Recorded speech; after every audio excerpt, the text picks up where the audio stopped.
Welcome back, my friends, to the show which never ends. With an anthropomorphic hen, come inside, come inside. Come join me and Viv, talk about creatures that live in the darkness of your id. Come inside, come inside. Come inside, believe me folks, it's great. Streaming on the last Wednesday at 8. Come inside and hear us, well you know. We'll take you places you want to go. Come and see the show. The Comedy Rhino. Come and see the show. It's great, you know. They're behind us boxes in criminal in a box. There's Canadian Dave Scott. Come inside, come inside. Goodness, it's his nibs, the one and only in Squid. Exposing late months of fibs. Come inside, come inside. Come inside, the show's about to start. An insane mix of science, class and art. Come and see the show. It's good, you know. Come and see the show. The last Wednesday show.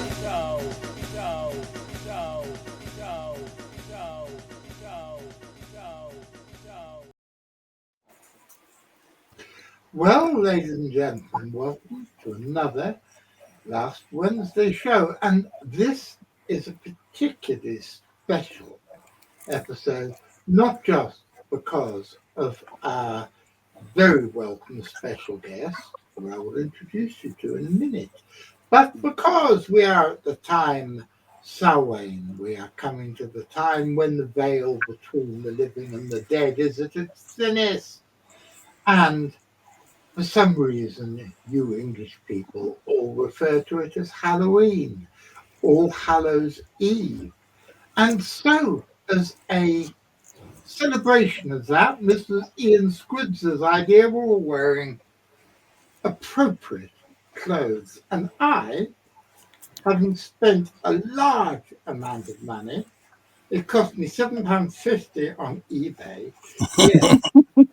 Here is my voodoo practitioner's hat, and I also have, just like Mark Roland said in Ride a White Swan, I've got to get a black cat and put her on your shoulder, and I've got a black cat. Her name is Lilith Tinkerbell, and I am dressed up as a practitioner of the worship of Papa Legby, the god of the dead, and I hope my brother, the Church of England pastor, never sees this video. Now I'm going to introduce you not only to our special guest this week, who is the one and only Roland Watts, but I'm also going to introduce you to the rest of the reprobators who make up the panel.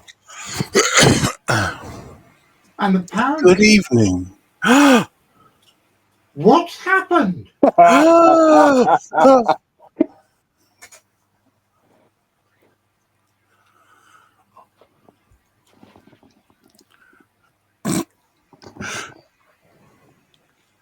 Goodness me. Crikey. That's the spirit. We all costumed up. Very good. You like them? Groovy. And now, ladies and gentlemen, our special guest, Roland Watson. How are you, Roland? Hurrah. Oh, he's gone again. Are you there, Roland? We've been having a few technical issues. Yay. Good evening, Roland. Good evening. What's been happening? What's been happening most recently at Loch Ness?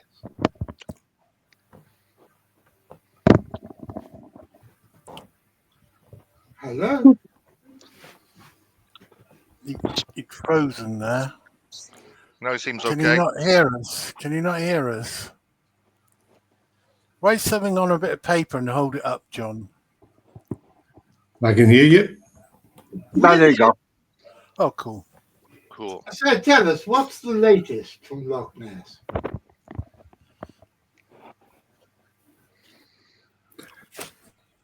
The latest.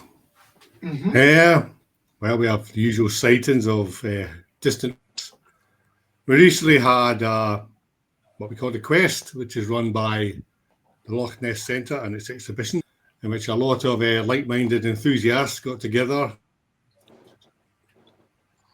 in May to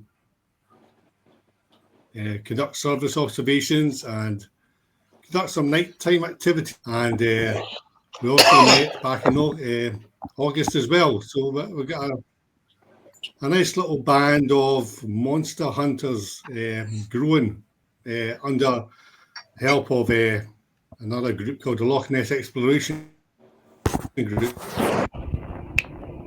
run by Alan McKenna.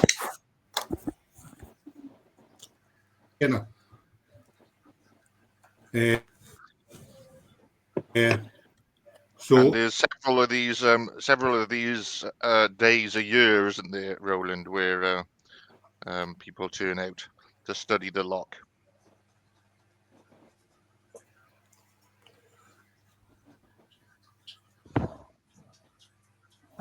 I think Roland's frozen again. Is he frozen? Was it a bit of a slow connection? basically, It's cold in Scotland. Mm-hmm. we basically man the stations Yeah, there we go. and people report. Oh, damn. And people basically log their sightings and any other of interest. And So how we'll be many back in turn May out? next year. How many turn out for these days? Would you say? Quite a I few. I never actually understand. counted them. Mm-hmm. I think when we first ran the Quest a few years back, there was more media people than actual volunteers. The journalists from all over the world, people, cameramen, made news, Australia, America. It's a Yeah. big event, biggest Nessie hunt in 50 years. The headlines. What was that? So I was glad to be part of it. Didn't see the monster myself though. Eternal. Would that have been the biggest since Operation Deep Scan?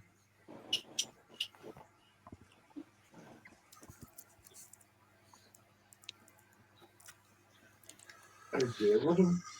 Oh dear.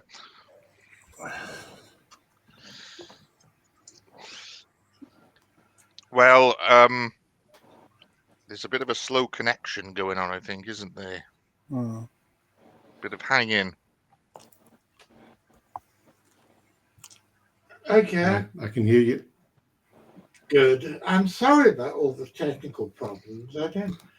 In fact, I don't know why I'm apologising. It's not me, it's the gods of the internet that are playing around. But when was the last, because I read all the newspaper headlines saying that it was the biggest mass investigation for 50 years.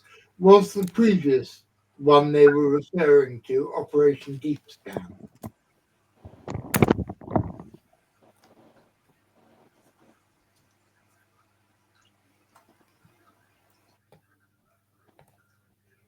I'm not sure what to do here, guys. Suggestions, please.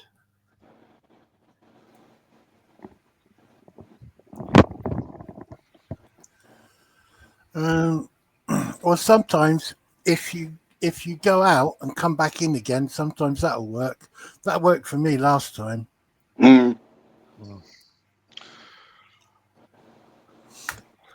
Because I think Roland's frozen completely, poor chap. Yeah, I think it's cold in Scotland. Yeah. I already said that joke, right? Yeah. That joke. Twice. Well, we enjoyed it both times. What's I'm Roland is liking this hairdo. gone. No, Yes, John. groovy. John, Operation Deep Scan, that was more boat-based, wasn't it, though? That was a boat, a sonar.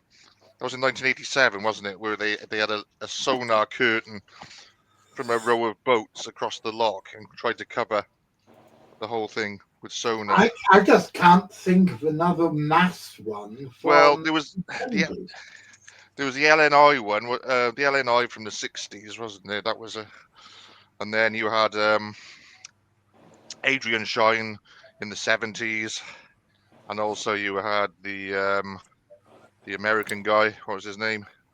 Robert Wright. Rhines. Yeah. Were any of these mass ones? Well, they was just smaller ones, weren't they? I would have thought the biggest ones would have been the LNI ones from the sort of the 60s, early 70s, unless I'm mistaken. What about the last one a couple of years ago? I think that's the one Roland was on about. Oh, okay. They've been going on for a few years now. I think. Are you back with us, Roland? Hi, Roland. Is your mic working now? I went out. Oh dear, this is a great disappointment, isn't it? Well, we were looking forward to having Roland on so much, but we'll see how we go. Hopefully, things will improve a little bit. Maybe. Hi, Nico. Hi, Nico. Hey, Can Nico. you hear me? Yep. Yes, we can hear Yes. you now. Lovely. So, Roland, what got you into all this? How did you begin with your interest in Loch Ness?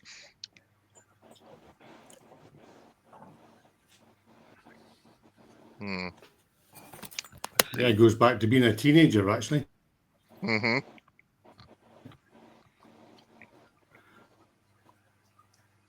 Yesterday, just up the road in Loch Ness. Mm-hmm. Which at the time, I presumed Loch Ness Monster was to be some kind of dinosaur. Yeah. I didn't actually get to Loch Ness till about early 1980s when I was a student. Mm-hmm. Went up my bike, youth hosteling. Yeah. So that was my first taste of Loch Ness. And And what was going on at the time around the loch at that time? Was Adrian Shine there? Did you see any of his party, or Frank Searle, of course, early 80s? He would have still been around. yeah, time of transition. Mm-hmm.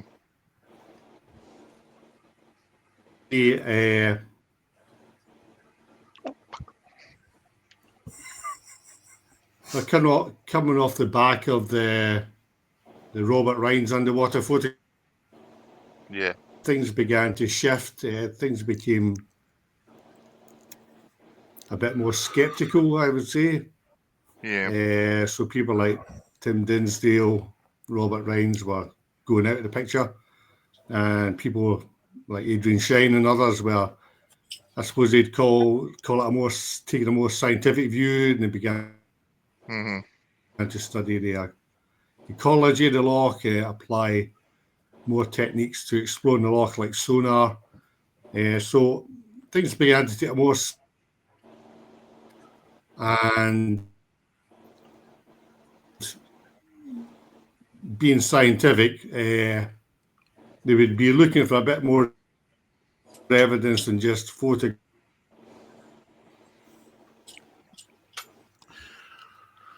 And So I'd say that 30, 40 years.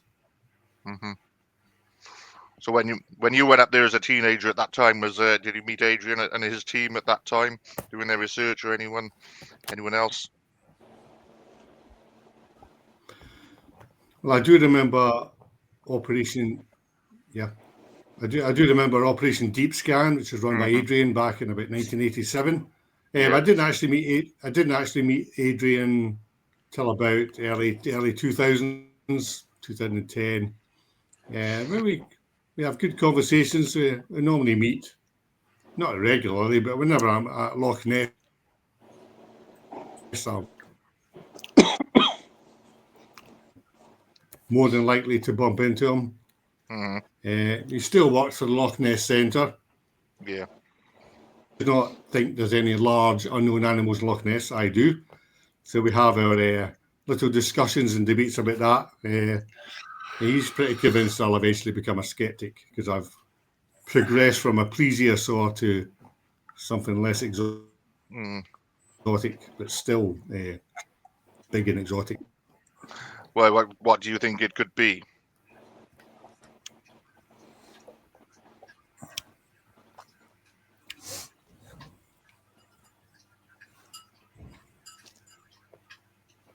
What do I think it could be? Yes. What do you think? What do you think? If it's not I not a plesiosaur and long I neck pretty seal, much stuck perhaps. to that belief. But in the 19...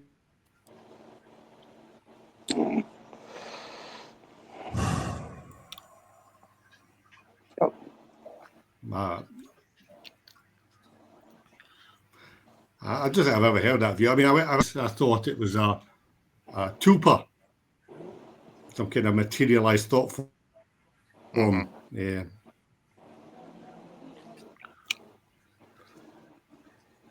I followed some people's works. Actually, I think Doc Shields was part of that retinue back then. And a few others like Nick Redfern, believe in that kind of thing. But I eventually moved back to kind of biological, physical species, which, in my view, it's a water dominant air breather like a mammal or reptile. Could be a fish, but not a sturgeon, not anything like that. Its morphology. Its shape is definitely four limbs, flipper types, large bulbous body, long tail, and long neck, and a small head. But there's other interpretations that I've actually also considered that the long neck may not actually be a neck at all, but some other kind of like a not a tentacle, but some other appendage. But Doc Shields favoured the tentacle view, didn't he? So the paranormal squid. Yeah. Well, I think that was a lot of that was because he found the idea of it being something to do with H.P. Lovecraft's Cthulhu mythos amusing. Yeah, he did. He was also a bit of a hoaxer, in my opinion. Don't know if you agree with that, Jonathan. Oh yes, I mean I don't. I was very close to him. He was a bit like a second father to me. I was very, very fond of the man, but you had to take everything he said with a big pinch of salt. Yeah, I mean, we knew he. Yeah, admitted hoaxing some pictures. When I was writing my book, Photographs Loch Ness Monster, back in 2019, whatever it was, I included his photograph from 1977 during what he called the Monster Mind project. So I wrote a letter off to him back in 2020s. I sent him a free copy of my book on water horses and folklore, because I thought he said that a guy is quite interested in that subject. It's probably a bribe, though, to maybe get a letter back from him saying I confess to everything and here's why. But I got a letter back from Doc Shields. He's still stuck to his story about the long-necked photographs he took, but he always tended to couch it in language which you might think he could interpret two ways. But it's good to have communicated with him. It was the only time I ever did. But certainly the photographs he took were impressive visually, certainly. Both him and his wife, up until the last time I saw him, which was about 10 years ago, both him and his wife still stuck to the story that what they had seen coming out of the lake was what was on that image. Yep. I've always thought it's a particularly unlikely looking image, but he was associated with a magician. He was associated with he was a friend of a puppet maker, I believe, in America somewhere, and the implication was that it was a Loch Ness Muppet. The Muppets were quite popular. The Muppets were quite popular at that time. I remember watching them myself as a kid every week. So I had a definite look of a puppet. Maybe that photograph has a hand stuck a bit underneath that fabric somewhere. He did send another photograph anonymously to a newspaper by which looks extraordinarily like his own long neck and head photograph. Somebody sent an anonymous version of the same Muppet, which he tried to send as corroboration of what he'd seen. But I'm afraid anything Doc said had to be taken with a pinch of salt. Yeah, I was very, very fond of the old boy, but I don't think that one can really see that as those pictures as particularly good justification for the being in a real love animal in existence. Well, how can I put it? The foundation of all this is the corpus of eyewitness sightings. That is the database. So if you come up with a photograph that isn't described by anyone else, it's going to be suspect. So whenever you get a photograph like that, like Doc Shields' photograph, you can pull up the database, you can check along head and neck sightings, and tell the truth, no one really described verbally what Doc Shields said he took with his camera. So everything has to corroborate everything. I mean, we can't just accept any old description of Nessie. There has to be some kind of continuity. There has to be some kind of homogeneity in what people describe. You can't have a different Nessie being described each time, especially in photographs. That's why the photographic evidence is tainted. It's tainted by a lot of fakes and misidentifications.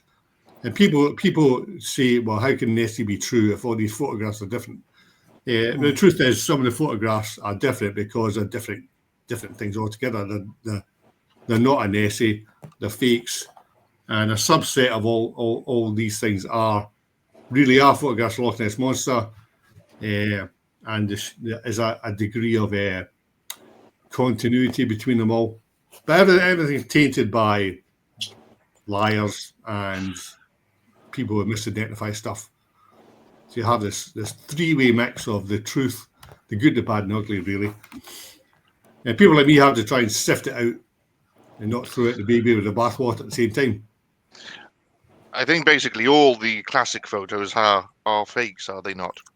From the black and white, all the black and white photos that we're familiar with, Stuart, the surgeon, etc. The one with the castle, the McNabb photo. Are they not? They've all been debunked, have they not? I don't think any of those are. They've not been debunked, in my have opinion. They not? There's people who well, they don't believe in the monster, so they basically come up with any explanation, and they accuse people of fakery when they have no proof. So I mean, the first photograph of Nessie was taken by Hugh Gray in 1933. People have been trying to debunk that picture for decades, and they come up with stuff like a dog with a stick in its mouth, or it's a dead swan lying in the water, and nobody can prove it's a hoax unless the hoaxer confesses it. You can see like a dog image there, but obviously it's pareidolia, isn't it? If it could easily, but you can actually see why they would say it's a dog. Or maybe a double exposure of like a Labrador. You can kind of see that in the picture. But again, it could just be pareidolia. You're seeing the dog there. But what that shows is a difficult one, isn't it? It's well, for decades, the standard photograph, the Hugh Gray photograph, was a rather poor version. Was doing the rounds in the books through the decades. But there's a better version taken by Heron Allen, which actually shows a head of some description to the far right of the picture. Yeah. People at the time of the photograph were noting that there was some kind of seal-like head to the right. But it got lost in the noise, and this poor photograph, over-contrasted, took over, and people couldn't see it. At first viewing, I would say it shows the back and a flipper. But there is kind of like a head-type structure towards the right. An open mouth type thing, is it that?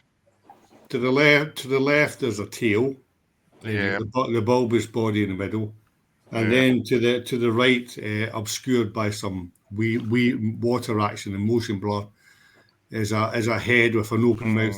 In my opinion, I mean, John, Darren John, Nash's. do we have any of these pictures to put on the screen? I'm just looking for you now. Darren Nash is in favour of the swan theory for that. He's saying it's a swan with its head under the water, which No, you it can kind of doesn't. see again, but I don't think it is myself. It's not a swan. It's the body's too extended. Exactly, yeah.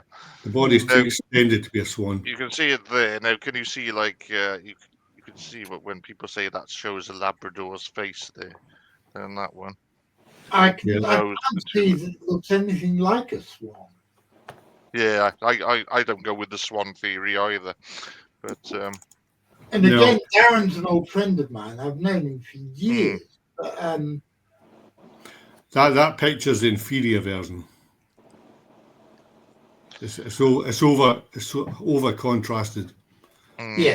There's a better photograph doing the rounds on the internet.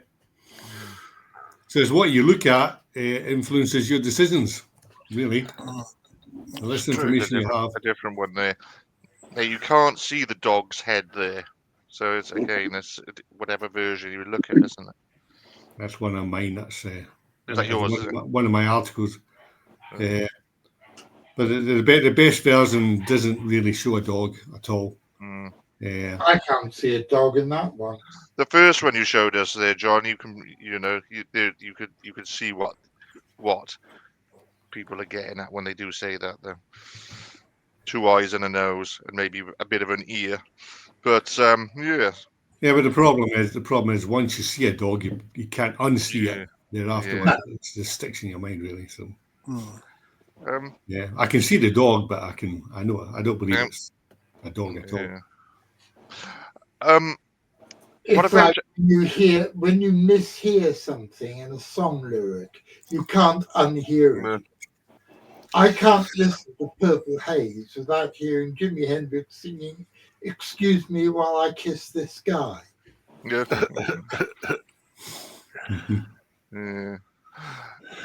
But the other black and white photographs, I mean, obviously the surgeon's photograph is a famous one. I mean, I do believe that is a fake. I think Alistair Boyd back in the 90s did a good job exposing that as a handiwork of Marmaduke Wetherell, who was employed by the Daily Mail to hunt down Nessie back in the early days. There's still people who don't believe the hoax is a hoax. So, and they'll raise certain issues like there's a second photograph taken by Kenneth Wilson, the surgeon, and it's not really accounted for how that is there. So I can see the point, but I think we have a confession from Christian Spurlin, who was a I can't remember, it was a son-in-law or whatever, Marmaduke Wetherell, but he died 30 years ago. But Alistair Boyd, it wasn't a deathbed confession. It was a confession made in his sitting room. He died a couple of years later. Everyone generally accepts that is the story. The story is pretty watertight. He claims to have made the model, doesn't he, Christian Spurlin? Yeah, he took a popular toy submarine at the time, the Unda Wunda, whatever it's called, submarine, and stuck on it with something called plastic wood. Here's the other one. That is the second surgeon's photograph. Yeah. I mean, people assume that it's the submarine could dive. It could actually go underwater. So they assume that that is the second photograph of the same model going underwater. Maybe it is. It looks more or less the same, but the majority accept it's a fake, second photograph or not. But others see holes in the hoax story. For example, Marmaduke Wetherell. Why if he's going to embarrass the Daily Mail by telling them after they published it that this photograph is a fake, why didn't he do it? He didn't do it. So people assume he's just too afraid to get his pants sued off him or something like that. So It's the most iconic image, even to this day. That image is used to represent the Loch Ness Monster, and it's a pretty good image. Unfortunately, it's also symbolic of the many hoaxes and people telling jokes and fibs throughout the decades. But the other black and white photographs, I mean, after the surgeon's photograph, there was no more photographs for another nearly 20 years. Once the Second World War took off and rationing and all that, people were travelling less. Basically, Loch Ness became kind of off limits. It wasn't until maybe like rationing didn't end until about 1954. People started going back to Loch in the 1950s. And Lachlan Stewart, as you mentioned, with his 3 triangular humps in 1951. Yes, that is me. If that's the question. Yes, Simon, you've had it from his own mouth. It is him. I confess. So, Lachlan Stewart, I mean, I've written about all these photographs on that blog just advertised below. So if anyone wants to dig deeper and not just accept what other people are trying to debunk, I try to present the alternative view. Now, I'm not trying to prove that every single photograph is of the monster. I mean, how do you prove that something in a photograph is a monster? But what I do try and do is also debunk the debunkers. They come up with these theories, and you do. That's the one. The 3 humps is also meant to be a head slightly to the left, just breaking surface. Well, people say that's hay bales covered in tarpaulin. How do you prove that? I mean, people said that Lachlan Stewart confessed to a guy called Richard Frere that he perpetrated it with hay bales. But I was in contact with Lachlan Stewart's daughter only a few years ago, and she knew nothing about this. Her dad never confessed to her that it was a hoax, so why would Richard Frere confess to a total stranger that he'd hoaxed his photograph, yet never tell his family? It doesn't make sense. And then you have Peter McNabb, his large hump swimming past the castle. Yeah, very impressive photo. People just assume Peter McNabb was an amateur photographer. He developed his own photographs. So people immediately assume, oh yeah, well, he could have faked it himself then and painted something on photograph. So people just assume the worst of people come forward. And that's why a lot of people are afraid to come forward. They're afraid they'll get ridiculed and all that, because you get people just waiting in the background to jump on them like a ton of bricks. And that's been happening the last few decades. I mean, so people just regard the subject as a joke. So people will not. That's the one.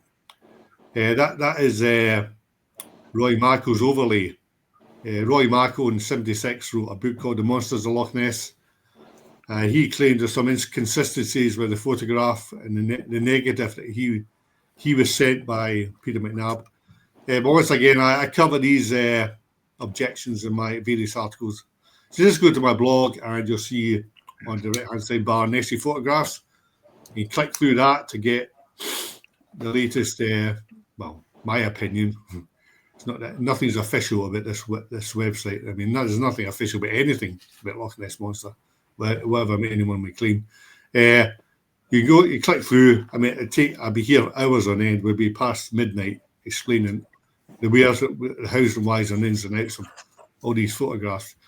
But the 50s rolled on to 1960. Constance White wrote a book called More Than a Legend in 1957, and that kind of is accredited with stirring up the subject again. And Tim Dinsdale read that book. Ian Fraxell read that book, and others, and that stirred up new interest because it brought the subject right up to date. Tim Dinsdale was at a Loch 3 years later, and he took his famous film of a black object going up across the Loch. We also had Peter O'Connor, who took a photograph in 1960, showing a very close-up view of what looks like a plesiosaur. But that was actually the last good photograph in 1960, because for some strange reason there's no really any photographs Loch Ness Monster 1960s. I mean, despite all the heightened interest, you had the Loch Ness Investigation Bureau starting up, and you had all these volunteers coming up every year. But there's no really. The black and white photographs seem to end with Peter O'Connor. That's the one. He took that with his flash bulb, and he's pretty quite close to it. So I tend to defend that photograph as well. Once again, that's always been my favoured one. That's your favourite one? Yeah. It's a good one. I've wrote at least five articles in that photograph, covering objections and so on. But I mean, once again, I can't prove anything's a monster, but I can certainly argue with debunkers into a stalemate. And we just end up in the middle of ground. Nothing's been disproven or proven. Isn't the general vibe on that one that it's a canoe? Yeah, that doesn't work. It's no, it doesn't work for you, that theory. I think Dick Rayner favours that theory, isn't it? I explore, shall I say, explored that view in one of my articles. Yeah. I said he used the wrong model of canoe to start with. It was a double. It was a two-man canoe, not a single man. Yeah. And the hide. He said it basically O'Connor bulked up the hide of the boat with rocks and that. It doesn't stretch. You can't stretch it, and it would retain its shape basically. And if you do an overlay of the back of the canoe for the O'Connor photograph, they don't fit. So people have to try harder, I'm afraid, when it comes to debunking various things. You've interviewed Harry Finley, haven't you? I believe that's right, isn't it? Yeah, that was yeah. Is he still alive? I don't know. Yeah. He's still on Facebook. Yeah, because that sighting, out of all the sightings, is probably, well, it's got to be near the best, is it not? If not, in terms of Triple A sighting. People rank bonds and gilts triple A, double A. This is a triple A. This is a triple A Nessie sighting, in my opinion. Obviously, he thought of his mother back in the 52, I think. Yeah, they were he was only 12. Still old enough to be reliable. He's now in his early mid-80s. But I found him on Facebook. See how easy this is. Sometimes just you just type in Harry Finley and you find him. And he was in Perth, just up the road from me, an hour's drive. So I arranged to meet him with my video camera, and we taped a conversation. It's on YouTube. Just look for Harry Finley, Loch Ness Monster. You'll probably find it. But he's still sticking to his story to this day. He drew the same picture, sketched it out. And as I said, whatever it was 20, 30 feet away. I mean, there's no mistaking something from 20, 30 feet away. Exactly. I mean, because it had two kind of bulbous horns on top, people assumed he's seen a deer in the act of drowning or something like that. But how can you mistake a deer? Exactly. No, I visited these sites as well, and gone through the motions of that. And yes, it's not very wide at all, is it? The loch at that point by the pier, and you cut two people anyway. Can't mistake something. So that's one of the sightings anyway, which is the solid evidence, isn't it? There's other similar ones like that. I mean, Valentine and the others is. I mean, long night sightings are about 10% of database. You're more likely to see a single hump, a double hump. That tends to be. Do I answer these comments below? I'll have a look. There's one Simon. actually. That was Simon. Thank you, Simon. No, it's if you're going to see the monster, it's more likely to be a single hump, a large hump moving across the water, which it could either just suddenly rise vertically at the water and then suddenly submerge vertically. It's like a vertical takeoff and landing aircraft, and it just goes up, down. You probably see a lot of foam, and a hump will generally be several feet long, could be longer. And people just call that the basic sighting.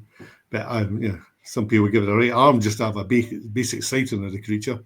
So it's just a fascinating subject that people who see the monster is just generally people who just have turned up for the first time ever. It's like a lottery ticket, really. You just don't know if you're going to see it or not. You just as careful as people like me try to be, look at maps and where the sightings are most common. At the end of the day, you're basically probably as likely as anyone who turns up the loch to see it. Obviously, the more you look at the loch, the more likely you are to see something. But my tactics are, I'm not very good at staring at something for long periods of time. I mean, if you look at the water, if you just keep looking at the loch for hours on end, you're going to find you're going to get bored, lose concentration. But it's also like when you're looking at stuff at night. If you look into the darkness long enough, your eyes will start projecting stuff, won't it? You start thinking that you've seen something, and you won't have. And I think you get the same thing with water quite often, don't you? And so you have to blink every now and then to change the amount of light you've got in your eyes and change the angle that you're looking at things from. Yes, I actually think Ness is more a nocturnal creature. So me and the other guys from the Loch Ness exploration go out at night time. Of course, that has its disadvantages because it's pitch dark. So you have to employ certain things like infrared cameras and so on. But I actually remember a story. A bunch of the guys were up there a few months back. They pitched their tent near Invermorriston, and they were just chatting out in their chairs about 2 a.m, and they suddenly heard this gigantic splash just down at the shore. And he said, "What was that?" They said to me they didn't go down to investigate, but it sounded like a fridge or a car being thrown into the loch, which I can quite concur with. Next day we actually went down and did an experiment. I went down. We had a walkie-talkie. They stayed up at the top of the hill and we started throwing rocks of various sizes into the loch, saying, "Did you hear that? Did you hear that?" And we didn't quite find a rock large enough to mimic the sound that they heard at 2 a.m. Some people think maybe someone was fly tipping, throwing an old fridge down the loch, but that's a bit hard to. That doesn't really wash, because if you throw a fridge down the hillside, it just ends up on the beach. It doesn't end up in the loch. And in any case, you'd hear a long bang, bang, bang, bang, bang as it went down, wouldn't you? Yeah, this is just a big sudden splash. Yeah, exactly. And the other team members of the LNE team, just a couple of months before, the castle, they're just actually looking across. It was dark again, but they began to throw stones into the loch to try and stir something. And Dave and Alan, part of the team, I wasn't there. I wish I was. I was actually just a few hundred yards away. Said I just heard a sudden splash and something propelling itself forward in the water. And Dave just saw the hint of a hump, a dark hump moving back underwater. He didn't bring his infrared camera, he said, because it was in danger of getting waterlogged because it was raining. So that's what we call the Loch Ness hoodoo. It's the modern equivalent of someone forgetting to take their lens cap off when they take a picture. Yeah. So it's things are happening, and I believe all of it. I mean, that was Dave and Alan's big thing, I think. Because no one will say, "Oh yeah, that was definitely a monster." Because once again, well, how do you prove it? Was it an otter? Was it a seal? I mean, the biggest thing outside of the Loch Ness monster that you could find in Loch Ness is a seal. But however, seals do not live in Loch Ness. They just come in now and again chasing salmon. Sometimes they manage to find a way back out. Unfortunately, I don't know how many don't, and they just die. But a seal would be a harbour seal, grey seal. Normally people say, well, it's a seal. It's a seal. And they say it's a seal, but they have actually no idea if there was a seal in the loch at that time. So it's a bit disingenuous. And seals are about 4 foot long, 3 foot long. Aye. So a nest could be 10 times that length. In which case, people normally bring in the second a tactic. They say it's impossible to estimate size over long distances. So you have all these kind of things going on where eyewitnesses are kind of dissed or gaslighted. It's just the bottom line is no. If you're a skeptic, you're basically saying that of all the thousands of witnesses, not one has accurately described what they saw, claimed to have seen. And that to me is highly improbable. Yes, that's a very good point. The Loch Ness curse, it says down there. Yeah, I can. That was often talked about by hunters in the 60s and 70s. I think it's just nerves and laziness and lack of preparation. And what do you make of the Dinsdale film we mentioned earlier? Yeah, I tend to believe it's. Yeah, you don't go with the boat theory. No, I say. Well, he looked at it through his binoculars. I mean, people say it was only a small pair of binoculars, but I just thought with binoculars you could eventually make out what he was seeing. It was a mile away though. That's the main problem. 1,700 yards away. He was on the main road, high up in the hill. So people say he was too tired. It was his last day and all that. But I think I tend to agree. It is a large creature. I mean, I rate films of photographs. I mean, I might say on a scale of 0 to 100%, I might say I'm 90% convinced by a photograph, or I might be 60% or 55%. And then if you're getting a bit skeptical, you see a 45%. So which means you're on the other side of 50%. That you don't actually think it's on balance. You don't think it's the real deal. So I don't class every photograph of film in the same degree. You know. What about the Ryan's photos? What do you make on those? Quite controversial. Yeah, some of them are not. I mean, the 72 flipper photograph. Now, I don't know what was going on there, but what we saw in the popular press was an airbrushed image. Yeah. The original image is definitely airbrushed. Robert Rines can't explain it. He's not alive now, but he implied that some magazine editor, independent of him, had taken it upon his own to touch it up. But this takes the word touching up to new extremes, new levels. It's like a total rewrite. So, but the actual original photograph does show something, but because you're in peaty, silty water, you're always going to be battling against those elements, and it's there's something there. I mean, people say that what was claimed to be the main bone of the flipper, the long part. Some people say it's just a groove in the silt created by the camera's dragging. And I just, can you hear me? Yep. Yeah. I'm not convinced by that. I mean, silt is very nebulous and very, grooves are hard to leave behind. You just stir up clouds of silt, I think. And there's something there, but it's just inconclusive. The 75 underwater photographs, you have the gargoyle head. People generally accept that is just a tree root trunk.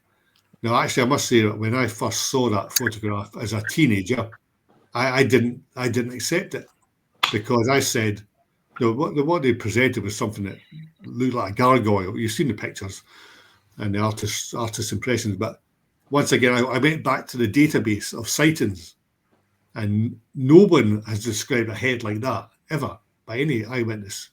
So once again, you bring a photograph, it's got to have some kind of relationship to the corpus of eyewitness accounts. You just can't have a new head. It looks totally different. But the other photograph, which looks, that's the one. Hmm. I mean, when I saw it, I found it hard to see anything. Well, you could interpret an eye and an open mouth if you really wanted to, if you look at that. Could you? Yeah. But Hang yes, on. I'm going to make it screen. Hang on. Oh, let's have a hell. look. I didn't mean to do that. That's a forest I've lost- scene there. Quite a lovely forest. Yeah, look, you can see. So towards the there's kind of like an eye type structure, and then an Wow. open mouth. But that's sort of towards the There. yeah, that's the one there. That's the eye, and then you've got the open mouth in Where's front the of it. mouth? There, Hello. look Yeah, at- yeah, there's a lip, the top lip. But yeah, but that's what you just got to use your imagination a bit, I think, and interpret it to what you. So there's another photograph showing a long neck and a bulbous body. I think that is genuine because it's in mid-water. It's just blue up all around it, not silt. So I think that is a genuine creature. How big it is has been estimated to be about 8 foot, depending how you view the mass. So he had some success, but going underwater is a bit of a risk. It's just Is so has- peaty. The flipper photo as well, wasn't that estimated to be like 6 foot long?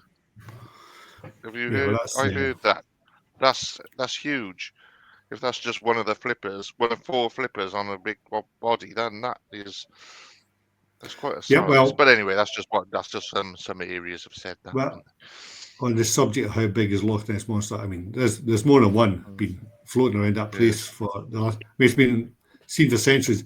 But my own view is that maybe back in the late 19th century, something got into the loch from the sea, and it just grew and grew and grew until by 1930s it was gigantic.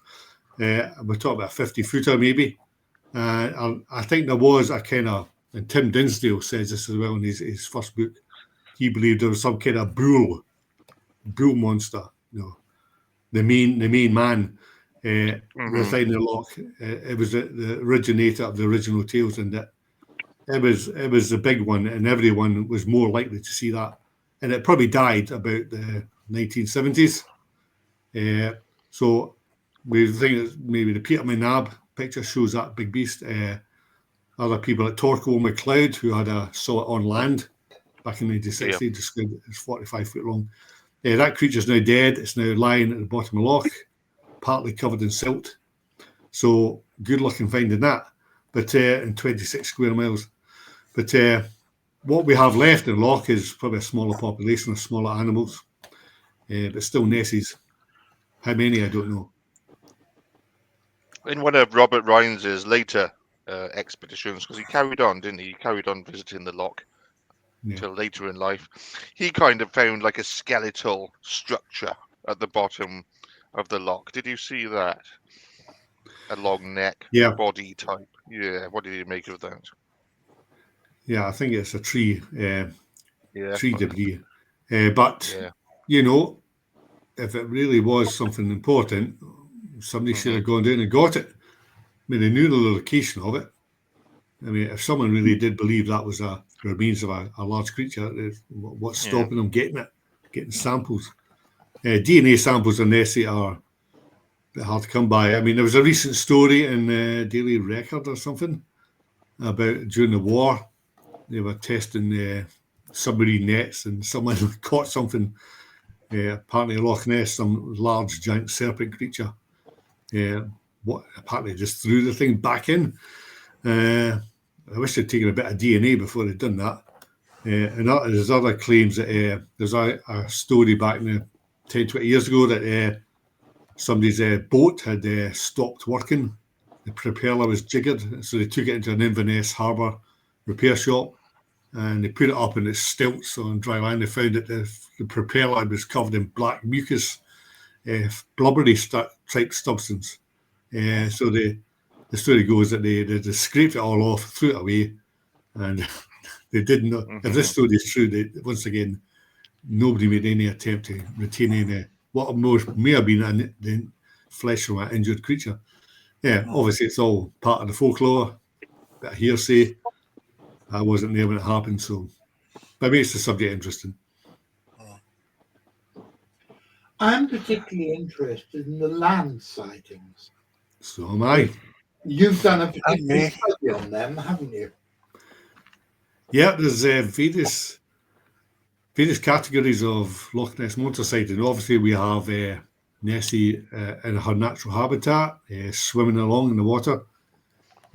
Some other times, people see it underwater, divers. We have this other peculiar class of land sightings.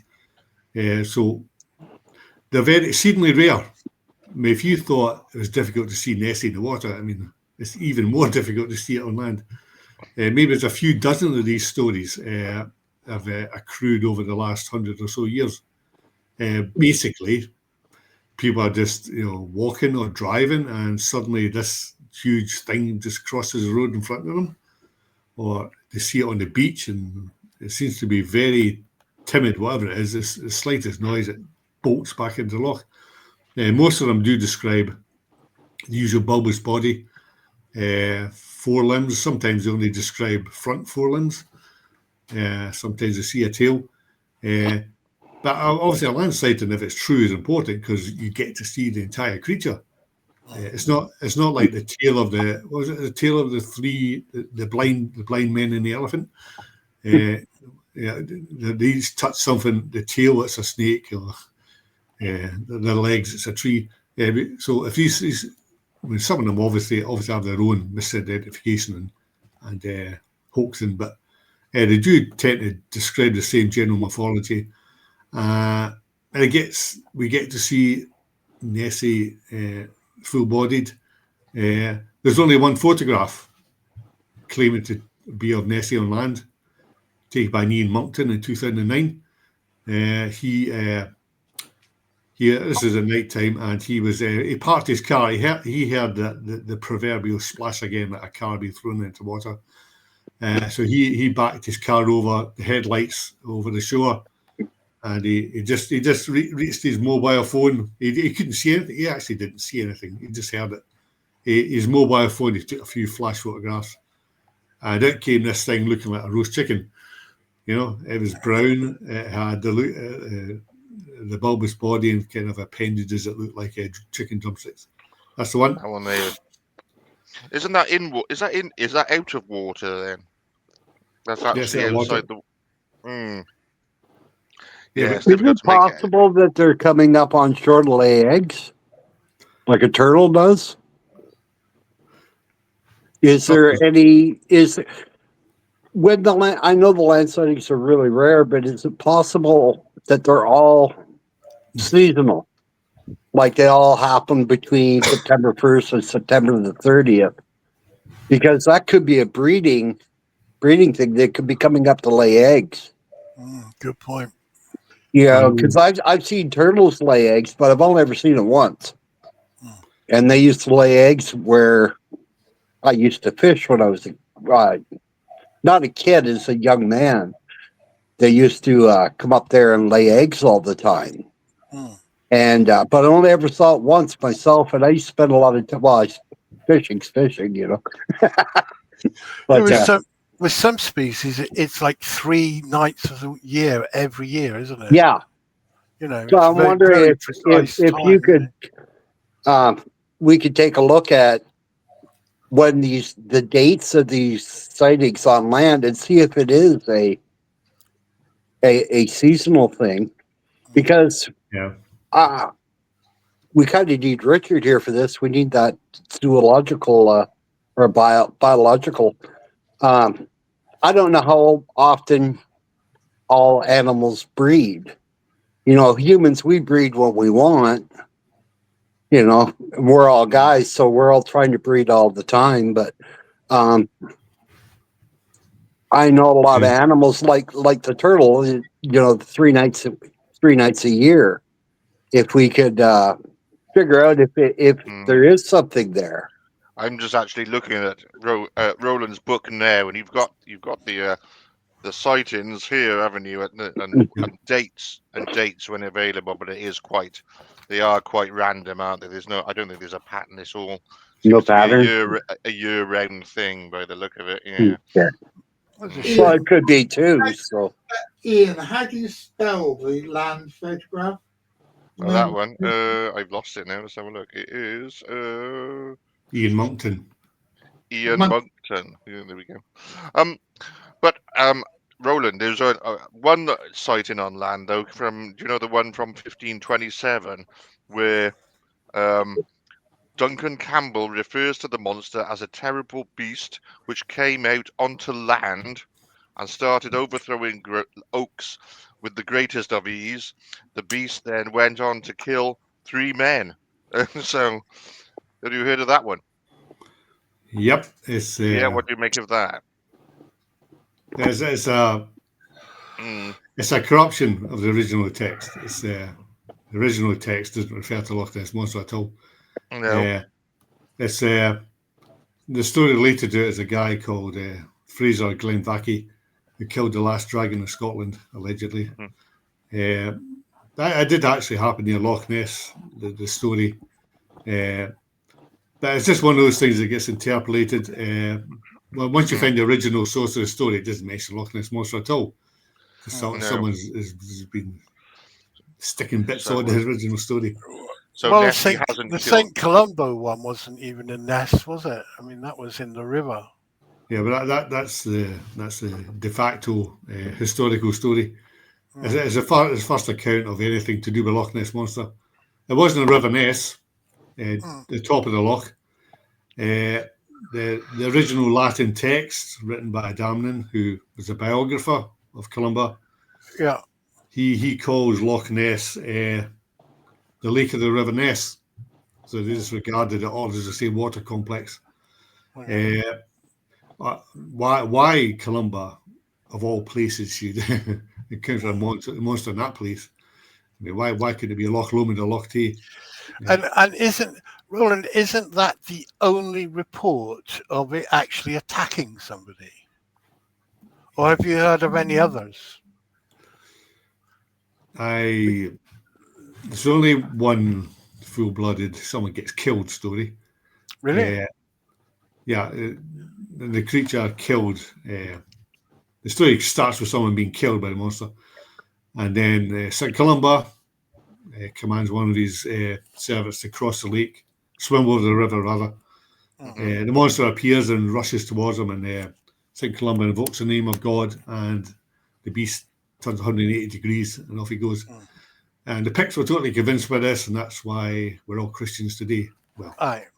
But it's a bit suspicious that in that one story where you need it to be fierce in order to give St. Columba some street creds, as it were, that's the only one where it's actually violent to anyone. I'm trying to think of others. One or two stories where people claim the monster rushed towards them, but clearly didn't kill them because they told us about it. But Nessie is no great white shark. I tell you that right away. There'll be no boats in Loch Ness or swimmers. And another thing is that ours in Scotland seem to be pretty peaceful and timid. You go anywhere near them and they dash into the water or they turn around and swim away.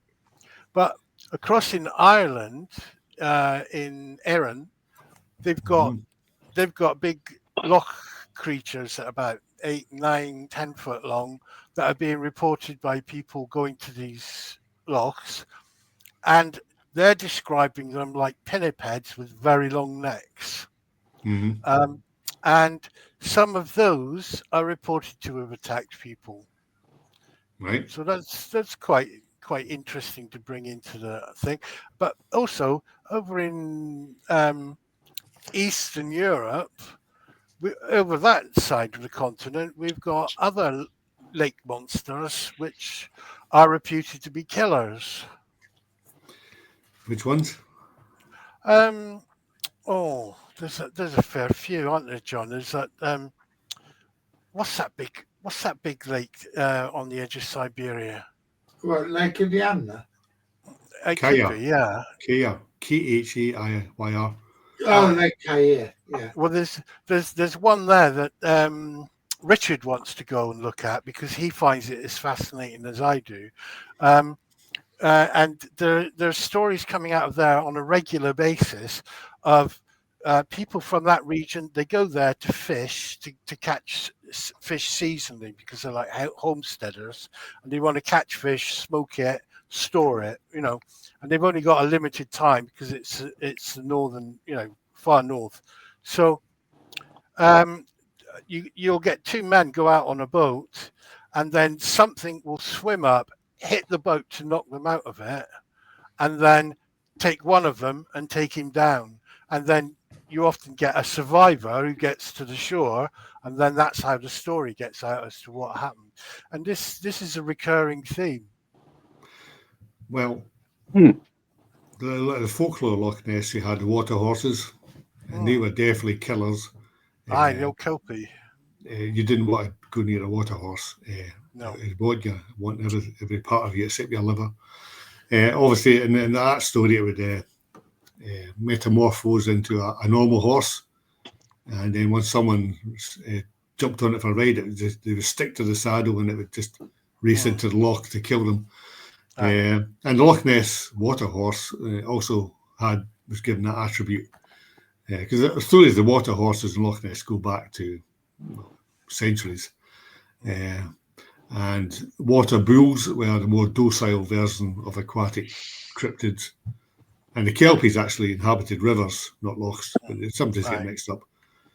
So we have killers in folklore, but not in real life. Just as well. What do you make of the George Spicer sighting?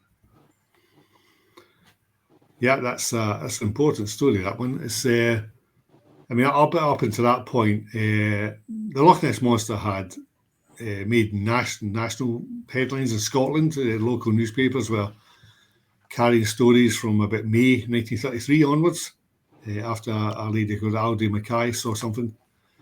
But by July 1933, George Spicer had written to Courier saying, "Well, I actually saw this thing crossing the road." And once that story was printed, all the papers picked it up, and it became international. It's been printed in international newspapers. Giant creature crosses road. This took it to a new level. What did he see? I don't think he actually had heard of the monster at that point. So whatever he saw took him by surprise. I think he did see the creature on one of its rare excursions. This was on the quiet back roads on the south side of the loch, where a lot of the land sightings occur. You don't hear so many on the other side, on the Glasgow Inverness Road.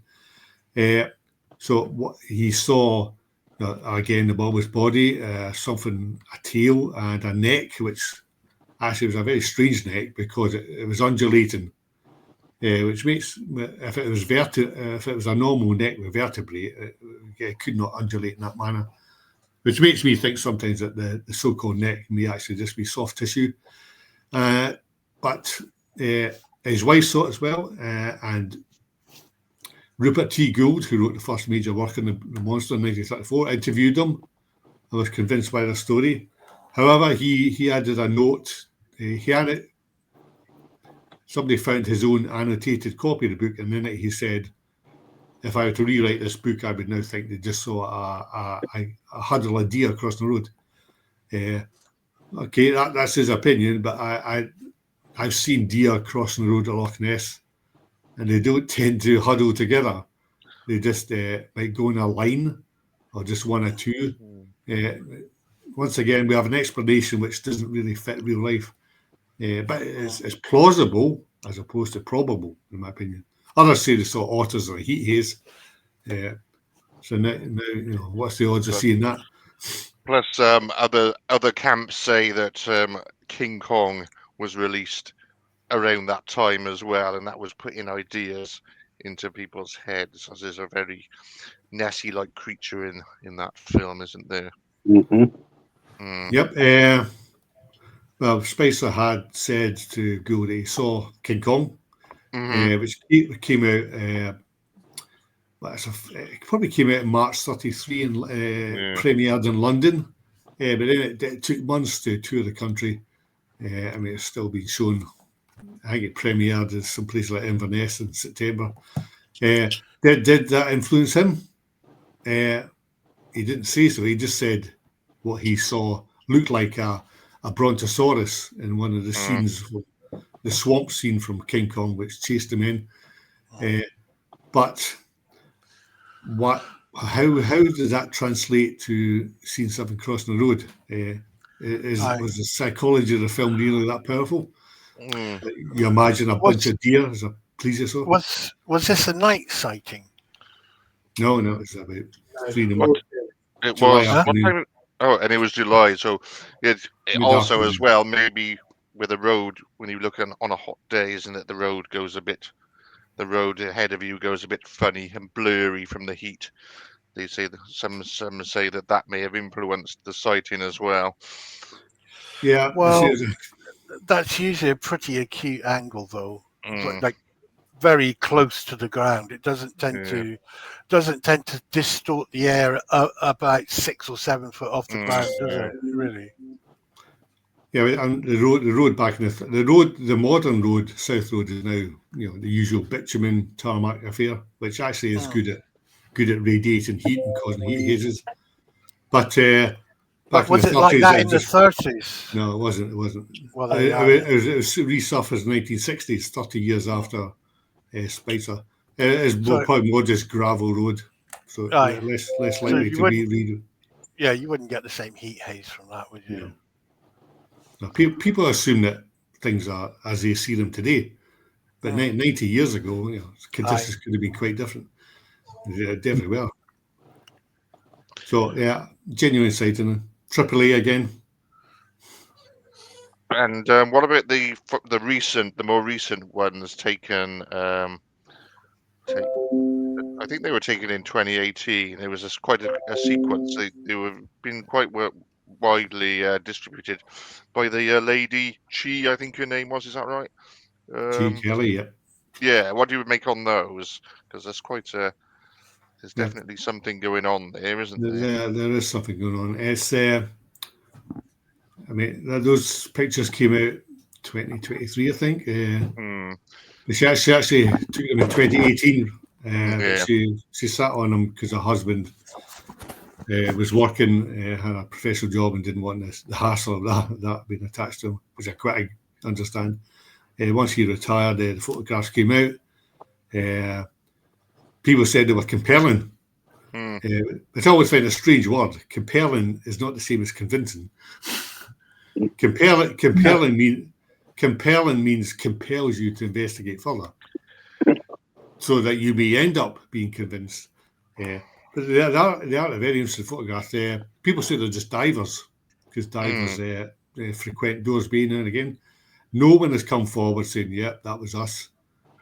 Divers clubs and all that, who regularly frequent that, have not confessed. It wasn't on the day most of them dive anyway. I mean, the actual objects in the water are not massive. It's only a few feet across. Some of them the objects you see, the humps, are about maybe 2 feet. There's actually something that looks very much like a head, a crocodile head. Yeah. It was probably the most convincing photograph, not compelling, convincing photograph of the sequence, in my opinion. But they are good photographs. I mean, if it was a divers, I would expect to see some arms sticking out of the water, or so on, or legs. You don't see any limbs or human limbs, suggestive of someone swimming. So you'd have to argue that Chi Kelly was a hoaxer, and she just removed all the incriminating arms and legs. But once again, you have to not be so cynical in the approach to that. No one can prove that. So I think there's something there, but It's not massive, whatever it is. It's not big. But also as well, why didn't she take a video? Surely the camera she was using would have had a video function, and that would have been a lot, given a lot more away as to what we were looking at. But anyway, that's often video versus photograph as a trade-off. I mean, if you go for video, you're sacrificing detail and resolution for motion. So I mean, a video still is a poor comparison to a still snap. So I mean, people say videos. Yeah, I mean that gives you a measurement in time of what's happening. But photographs are important too. They give you far more detail than a still frame at 30 frames per second would. So ideally, you want both, not one or the other. Mm-hmm. Definitely. And what about the Gordon Holmes film? I think that's my favourite piece of evidence. What's your view on that? Yeah, I met Gordon a few times. Yeah. As a 80th, we had a kind of 80th celebration of Nessie in 2013, and his video was shown at that symposium, I suppose you could call it.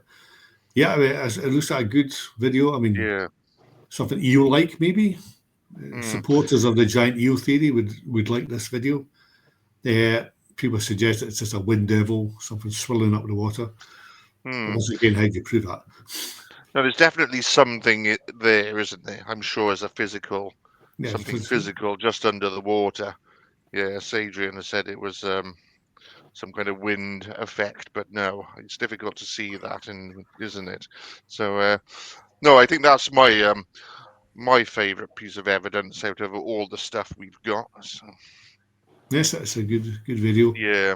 I mean, obviously, people these days all carry mobile phones. People say, "Why aren't we getting more pictures?"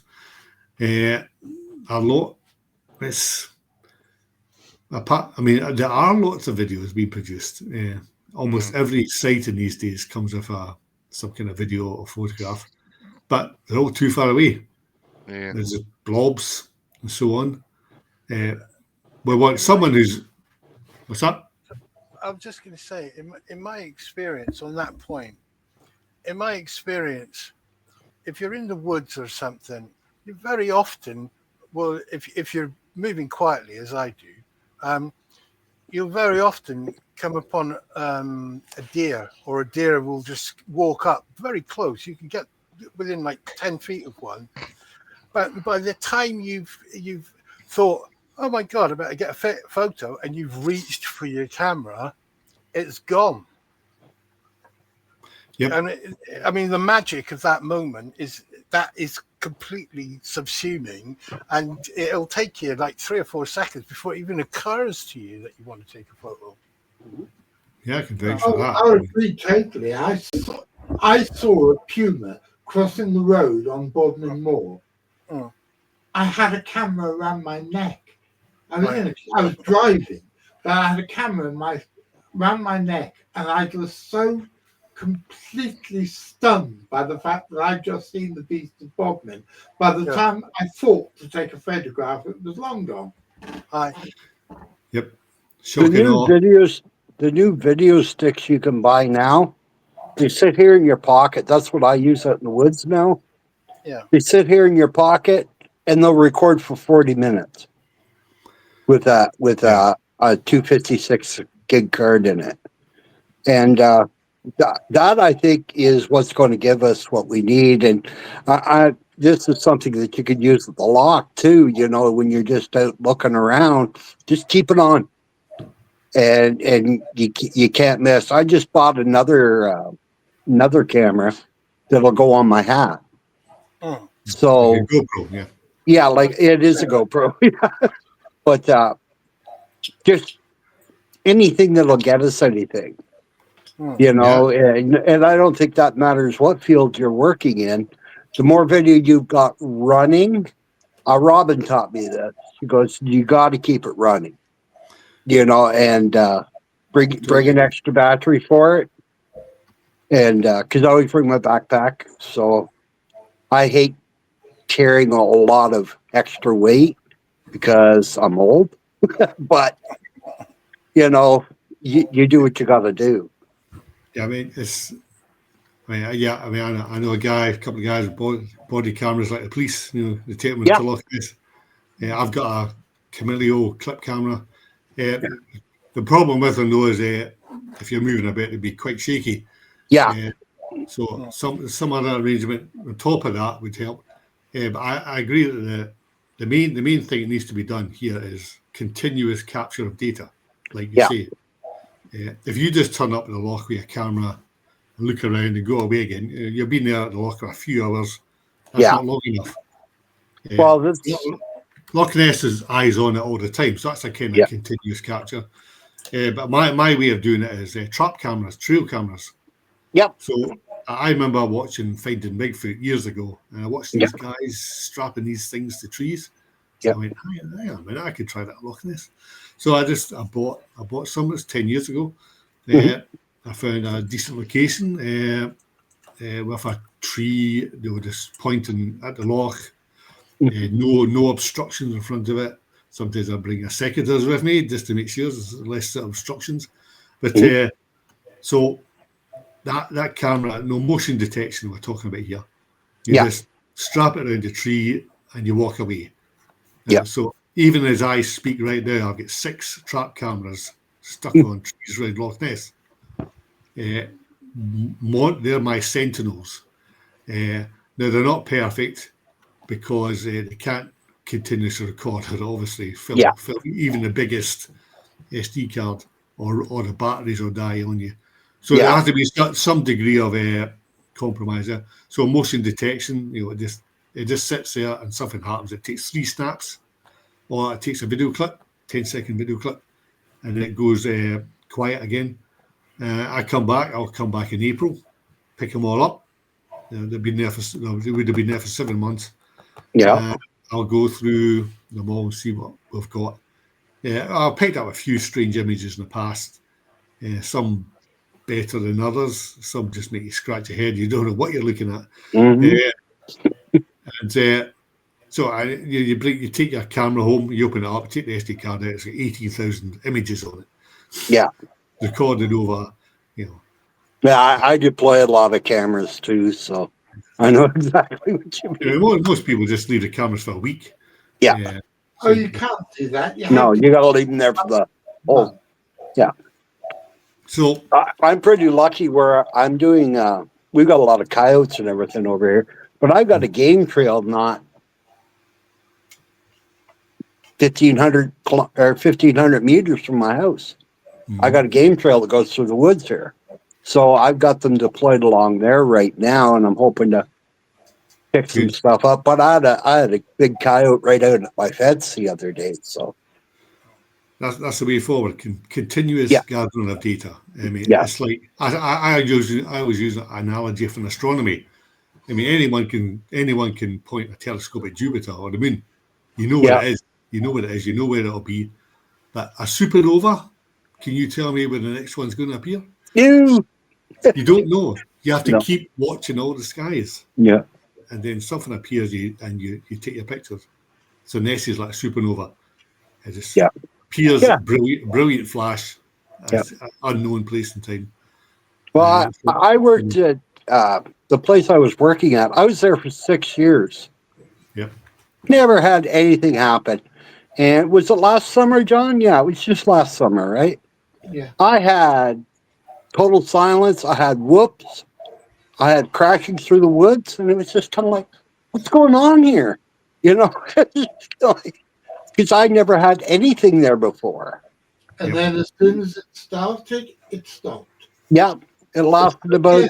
Everything went haywire, then a few months later, it completely stopped. Yeah, it was all gone, So I think he just wandered in, found all those turkeys, because we had a big flock of turkeys there. I think when he was done eating, it was time to go. You had a flock. They're very migratory, those things, anyway, aren't they? Yeah, I really do think. And I actually, I know I've discussed with this John. I was trying to figure out migration patterns on them. Yeah. And I was going the wrong side of the city. because I actually think the migration path is the Thames River, which I live on. Mm. So I'm thinking that's where they're coming up. That's why I've got the cameras out, because we've got deer, coyote, foxes. Something's going to come in to eat, and that's what I'm hoping for. But, you know, we could always use pictures of the foxes and coyotes too for fillers and that on all our videos and that. So I've got a confession to make. I've actually got one trail camera dedicated to big cats. Oh, so nice. I have a camera not facing the loch, obviously. Yeah. which is up the back end of the woods somewhere, Loch Ness, just over some prime spot, you know, maybe near a stream. Yeah. Clear open woodland, just waiting and snapping anything. Goes down the hill, goes up the hill. Yeah. Because one of my colleagues in the M&A team says he saw some black puma cat near Drumnadrocket some years back up in the hills. He just saw this thing going diving into a culvert somewhere. He was totally convinced that it was a large black cat of some description, puma or whatever. And you know, these things have been tracked throughout the decades throughout Scotland. So I've hooked onto that as well. Well, most cameras are pointed at loch. I get one camera, probably just photograph deer, but hey, you never know. Experiment. You don't know till you try. Do you have any Scottish wildcats in your area, Roland? Oh, that would be nice, wouldn't it? That would be nice. I could easily pick up one of them. I mean, Frank Serle, the famous hoaxer, he had a pet wildcat. He's called Toby. He did. He said that when he was doing his rounds around the forest, he found a litter of wildcat kittens, and he took one, and it became his cat. So he found something unusual. So he obviously he wouldn't have picked up an adult. We always end up talking about Frank Serle, don't we? He is like the patron saint of this show. Yin and yang, yin and yang, black and white. Do you think his caravan was pushed into the loch, like they say, Roland? Because is that true? It was. So it still should be there then, at the bottom of the bay. There's a rusting hulk. Not. I don't know how deep it is, but once he left, he couldn't take his caravan with him. He just abandoned it, and for some reason, some people just tip. You know, there's a ramp. There's a rampway. There's a rampway beside the caravan. You just turn it around. It'll go right off the edge of the harbour. I don't like that at all. It's not very good for the environment. I hate it when people litter around there, especially when they camp on the. Especially in an oily caravan in the loch isn't very well. There's one of your fly tipping instances. Maybe someone 100 yards away thought they had a monster jumping in the loch. I haven't found that. What do you think about there have been so many images now that have been captured as stills from the Loch Ness webcams? Do you think any of them are of any use?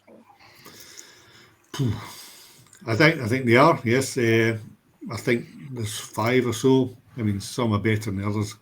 There's one at the Clansman Hotel. I think that's the best one of getting something. But others are the resolution's not so good. And whenever something gets printed, it's quite pixelated. It's not convincing at all. So I always encourage people to just stick to the best webcams, even if nothing turns up for a long time.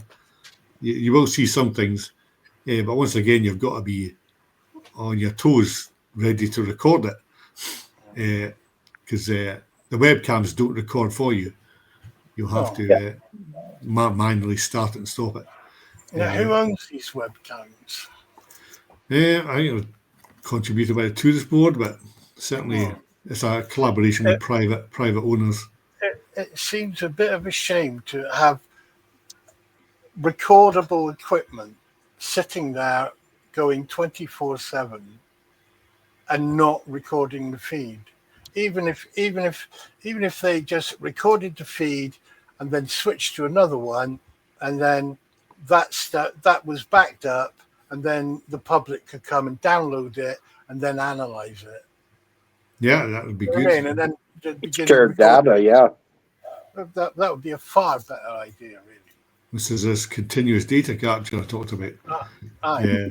Something will go in front of these cameras, but maybe probably not when someone's watching. So, Yes, exactly. but who's going to review it? There is one guy who's pretty dedicated to staring at those cameras 24/7. And if someone who's that obsessive actually had that ability to download You recording, talking about Owen Fagan? I am, yeah. Yes. If he had the ability to download that like 12 hours at a time or whatever, he's so obsessive he'd probably actually put them on big drives and keep them for some time or whatever, and then if you did have something there, you'd probably have pretty damn good evidence. Mm-hmm. When it eventually did show up, Yeah, Eowyn has one or two interesting clips. Problem is, he says he sees it so often that you think the Nessie must be surfacing every 10 minutes. And if some of the stuff he says he's seen surfacing, we have yet to see anyone say they saw it at the same time online, in situ. We've yet to see a corroboration of any of the clips he's produced. I do think he over-eggs the biscuit a bit, but he is. The point is that he is quite obsessively observant about it, and if it did actually show up clearly, he would be the first one to ring the bell on it, and then you'd have that, as public evidence, wouldn't you? I would encourage people at Eowyn to keep viewing the webcams because when that 30-foot creature swims by at close range, it'll be an unmistakable video clip. Mm-hmm. No one will be arguing with that. Yeah. So, but no one as yet has found that clip.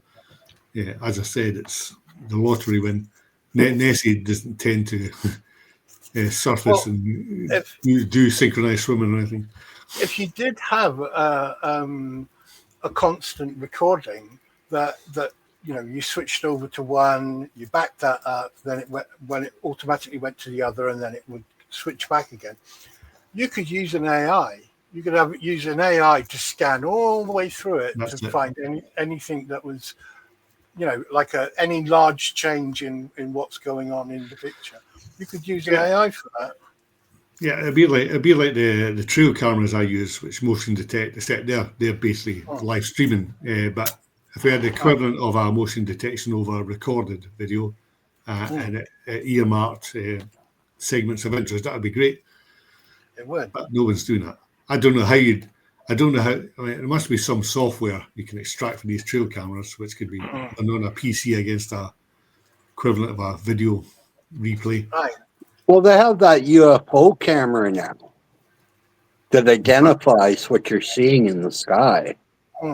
It'll say unidentified or jet, drone. I was watching that on Destination Truth. Yeah. No, Expedition Truth, sorry. Not Destination Truth, Expedition Truth, which is the newer one, new George Gates show. And that was quite interesting. I was thinking that might actually work because it's or you might be able to get something out of it because it has the AI identifying the stuff where you put in every possible configuration Nessie might come up in, and it'll identify it and target it and record it on a separate drive. You could have your main feed and then a separate drive to grab these clips. You could show it footage of things like grebes and swans and all sorts of things that might be mistaken. Yeah. And then it would be able to sort of discount those, wouldn't it? Yeah.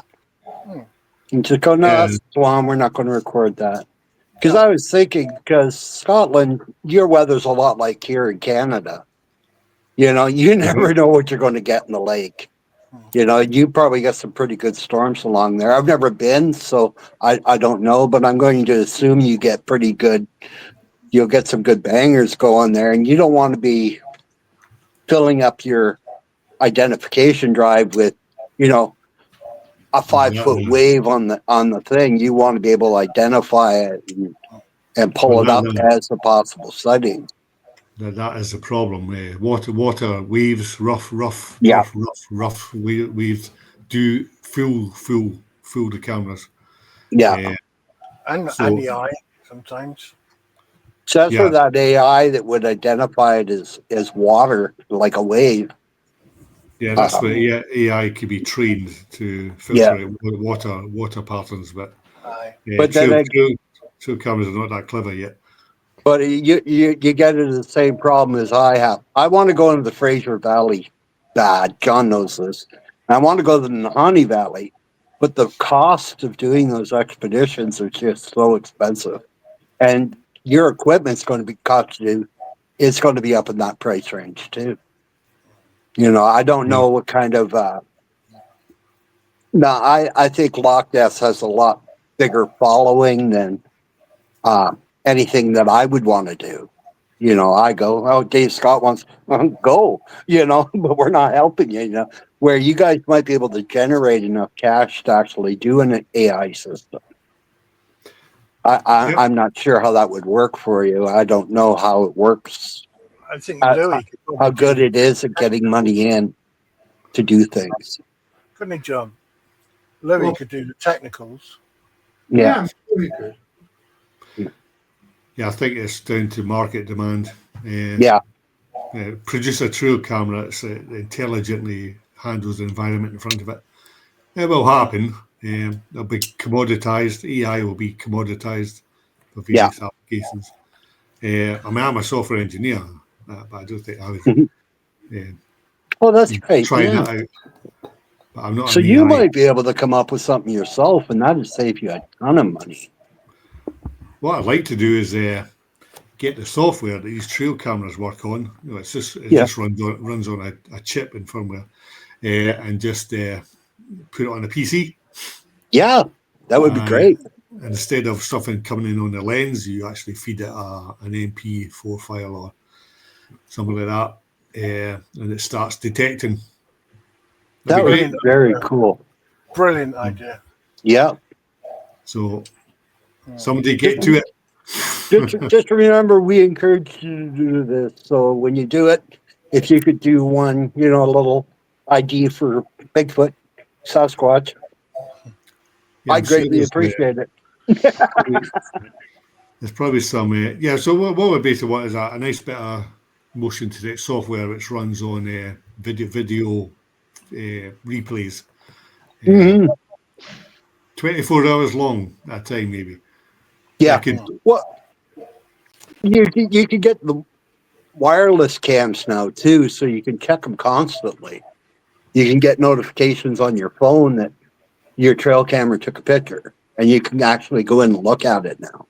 Yeah, I had one of those. Yeah. Does it work very good? Well, I was 170 miles away. Yeah. The SIM card in the trail camera would transmit the picture to your phone. Yeah. But it cost you money. Oh, yeah. You guys still paying for data over there? Yeah. Well, that was, there was probably less data back in that day, but you know, you'd be charged by the megabyte or whatever. Yeah. Today, it probably would be cheaper, you know, gigabytes megabytes. But once again, I get a lot of fake, false, positive, false pictures from waves and stormy weather. So that just put me off. Well, if you worked on it, you started off doing it for your black cats. Yep. If you started it off, the software would be a little easier to configure. And once you got that perfected, then you could go out and expand it for the lock itself. You know, for identifying stuff and just make your life a little easier. Well, try to find cats is a bit easier because you're not looking across constantly changing water surfaces. The grassland and forests are less changeable. Yeah. You still get waves though, don't you, with grassland? But it wouldn't be Not as hectic. severe, yeah. Not as hectic at all. It's not as volatile. I mean, you have grass and branches swaying, but you can try and avoid those. As I said, I sometimes cut branches off that are in the way of the camera. You can't remove water, so Yeah. you're stuck until you get out. Yeah, if you can remove water, you could just look and see what's in there. Yeah, just there it drain is. What Drain about them off. using just above surface sort of laser scans? Has anybody ever thought of that? How about LiDAR? You had a LiDAR? Yeah, I mean- that sort of- There was some. I read that some luxury boats had LiDAR on them. They on top of the mast, and they just scan the surface around them, and they could actually find perturbations on the surface. I thought if Nessie was sticking out the water, maybe a 4-foot hump out the water, it could be probably detected. This is radar, isn't it? It could be detected by these radar systems. I mean, if I had. Yeah. How about having a buoy with a LiDAR just sitting on a stick on top of it? Well, yeah. I mean, if I was a multi-millionaire, I'd probably have some radar system, pushing out radio waves across a lot, bouncing back to you and detecting unusual anomalies on the surface. Like, oh, Nessie's just surfaced. Quick, activate the nearest camera. So I got my lottery ticket. I haven't checked it yet. If I got the $40 million, I'll be down to send a donation to help you out with that. we'll collaborate on a project if that happens. Yeah, LiDAR, sonar, and optical, and thermal. Yeah, and thermal. Yeah. If it's a reptile, I don't know how well thermal works on reptiles. Well, it does because show they're cold-blooded, right? It does show cold as well as hot. I mean, it'll show up as very dark. Yeah. If it's cold. Oh, okay. So yeah, this will pick it up. Okay. Yeah, we put thermals on Loch Ness. I mean, what should we see? That's the problem. It's like, what does a Nessie look on sonar? What does a Nessie look on radar or LiDAR? What does a Nessie look like on a thermal camera? It's a bit of an unknown here. Yeah, I mean, obviously, if it's warm-blooded, we're going to see some red hot spots. If it's a reptile, there'll be something a bit more vague. But thermals on Loch Ness, I mean, they capture ducks, the black spots on white background. So I would have thought any animal that suffers Loch Ness would be visible on thermal camera. Yeah. Wasn't there a drone last year, 2024, I think, a drone that picked up something on a thermal camera? That was Andy McGrath and his team. They came up during one of these quest programs at the Loch to do a documentary. That was when Kenny was there, wasn't it? It was called Beast of Britain or something like that. Ken Gerhard was there. He was kind of the host of the video. And they put a thermal drone up in the air. That actually hadn't been done at Loch Ness before. So that was without loads of drones flying around Loch Ness just now, but none of them are thermals, as far as I know. So they found some. It was a success in terms of feasibility studies. They did capture something, a hot spot on the other side of the loch, but it turned out to be some people camping on the other side of the loch. So, but it worked. It worked, yeah. Yeah, and they proved that the technology works, and anything bigger than that would certainly register significantly, one would hope, on the camera, the thermal drone. I myself, I've seen some Bigfoot as well. The FLIR, F-L-I-R camera manufacturers. Yeah. They lend this kind of big bus full of technology and screens and cameras to these guys. And so I wish we should do that at Loch Ness. And I'd actually just keep a thermal drone. You can tether them. You can tether them. They just stay up there all the time. You got this power cable go right up to the drone. It just stays there. It could stay there all night, recording thermals on Loch Ness. Well, you could have a hot air balloon, couldn't you, staying up there? Yeah, but wind I mean, Very drones can GPS compensate. You know, they've got a GPS locator, so And they've they got always, balance systems as well, haven't they? a good drone will adjust for these things using GPS, whatever else. But one tethered by a power cable, constantly feeding video back down to something that you mentioned earlier, all night. Once again, all night.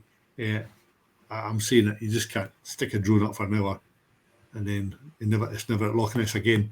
It's continuous acquisition of data again. The search for the Nessie supernova. It's all about just taking advantage of technology and putting it to use. Because a lot of Loch Ness research has always really been private venture, just individuals. You don't have big companies.